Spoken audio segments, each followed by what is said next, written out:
So when the body goes to sleep at night, the soul leaves the body, okay? Because the soul can leave at any time, but it needs to be in us for us to function. So when you're asleep at night, the soul goes out and it actually goes roaming. So currently we're in the third dimension. The third dimension is Earth. So where these physical bodies stuck to the Earth, we're in the third dimension of space and time.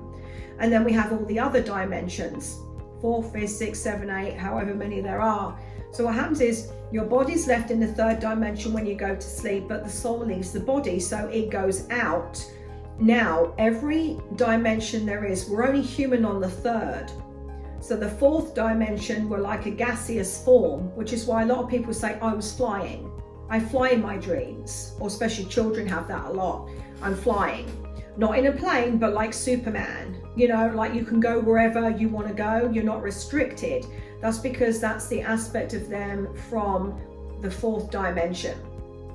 So as that soul goes through, it passes through the version of you in all those other dimensions. So, ever had a really weird and discombobulated dream, but it made sense while your eyes were closed? And then you're like, let me get it right in my mind before I open my eyes. And the second you open your eyes, and it's like, what? It doesn't make any sense now. And then you try to explain something and you don't have words to explain because they're not Earth experiences.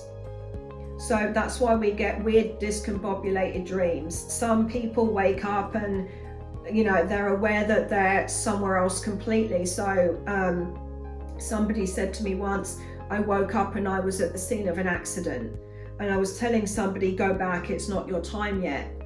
So sometimes you'll have a good night's sleep, but you'll be tired in the morning. It's because the soul was busy all night. So I had a weird dream, which was quite disturbing. I was sitting at my own funeral. It was the weirdest thing. And I was looking around and some people I recognized, but some people I didn't. And I'm like, who are these people? And then I realized afterwards, oh, these are people that I'm going to meet later on. Which is why when I meet people and I'm like, ooh, they're familiar. Then I'm like, oh, you were at the church, you know, you were at the service. So we'll have kind of dreams like that. So it doesn't always make sense.